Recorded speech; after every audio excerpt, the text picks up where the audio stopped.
10 rounds all last week. 10 rounds the old man still has. Yep. So, let's take it out on your fingers and your wrists. No, actually, I got a real light bag that I call a musician-friendly bag because it has a lot of leeway. Yeah. Actually, I hurt my back punching those big, huge, heavy bags. I was rehabbing this knee. I was feeling great shape, and man, I was whacking the bag, bang, and I leaned into a left hook, and I was like, I sure hope I didn't do something. And sure enough, the next day you wake up, oh my God. I thought I knocked a screw loose or something. I had to go get another MRI and all this stuff, and it was just like whatever. Not as bad as I thought. That's half the mental battle right there. Yeah. Especially after 6 titanium screws and clamps and all this shit. Looks like a nail bomb inside of your body. Wow. Yeah. Looks like crap. Not a neat job. What happens when you go for a detector at the airport? 0, it's titanium. Really? Nah, it doesn't go off. Since I started using titanium. Ugh. Okay, folks, we're all set. You're still out there. You're still performing.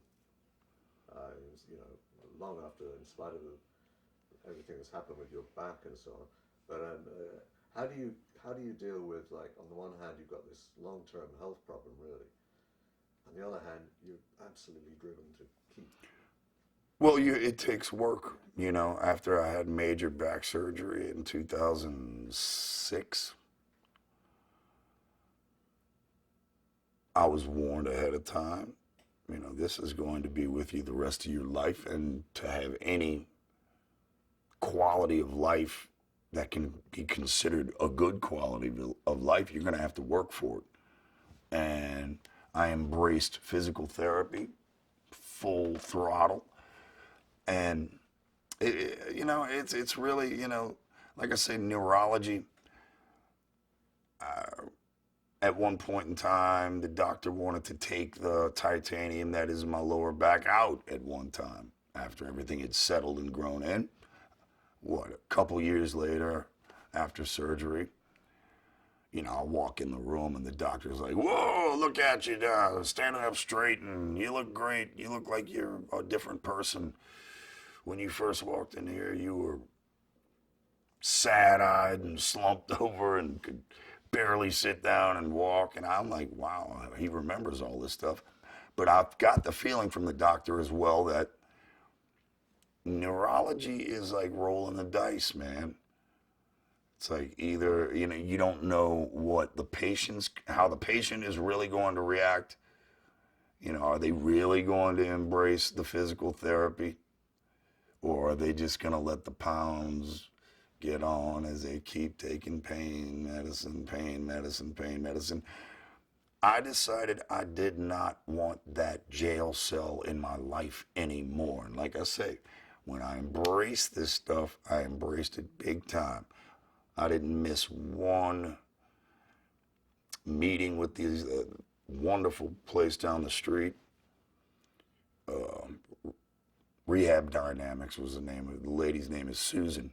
And she brought me so far, man. She brought me so far, taught me about keeping my core strong and re-strengthening all that stuff. And it took 5 good years before I could say, wow, life is different. Because every morning, no matter what your day consists of, there's stretching routine that, to me, for my life, it's mandatory. It's mandatory. You've got to stretch it out. You've got to get blood flowing. You got to, there's still some uncomfortable moments in the morning, certain days, especially living where we live here in the Gulf Coast and pressure drops, weather changes. You can feel it in, physicality, bad knees, whatever. I busted both my knees on stage, man. You know, pain is as relevant as you let it be. You know, there is such a thing as a mental callus, as I like to call it, It toughens up, toughens up. You and I were speaking earlier, and I said if I was thinking about it right now, sure, I could feel a foreign object in my back right now. Does it mean it controls my life anymore? Nope. Because the callus is built.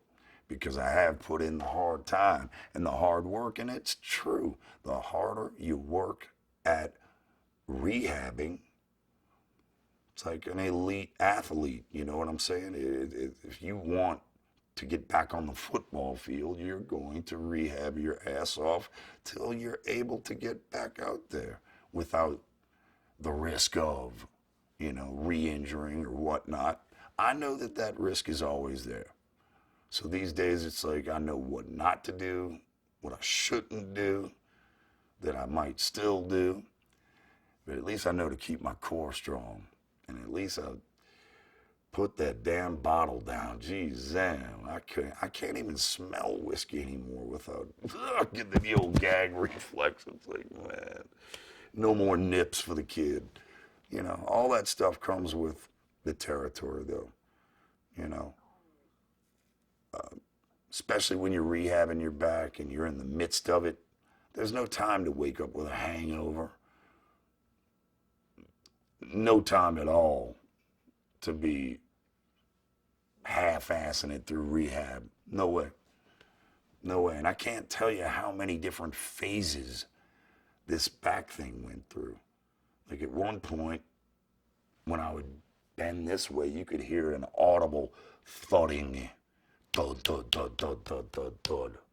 And it was like, what the hell is that? And it was, it felt like, kind of like when your back pops, but it wasn't not that. And I went and saw my surgeon. I'm like, put your ear up to my back right here. I should have broke wind, but no, I said, put your ear up right there. And I bent and bent, and he heard this noise. I said, what the hell is that, doc? And he, best neurosurgeon in this area, he's like, I have no idea. I said, well, what is it? When is it going to go away? What's going on, man? I have no idea. Sure enough, year later, whatever, quit doing it. Quit doing it. No more thudding, no more whatever. Which leads me to believe it's some sort of fascia breaking up or something like that. So I don't know. It's interesting, man. It's been a heck of a journey. You learn a lot about yourself. It hasn't stopped you. Mm-mm. Stage performances now, clearly you're going to be a little careful, right? Yeah, oh, absolutely. But, I don't have to be this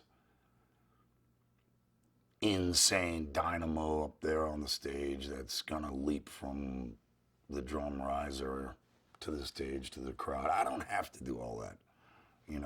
It's not required. That's why they got this stuff called songs. You get to sing them. That's tough enough. Is Down still the main project for you? No, Down is a project. Is it the main project? I don't know what my main project really is. Housecore records and the bands that lie within, and shit, I have a solo record I've been doing, and I love music so much. So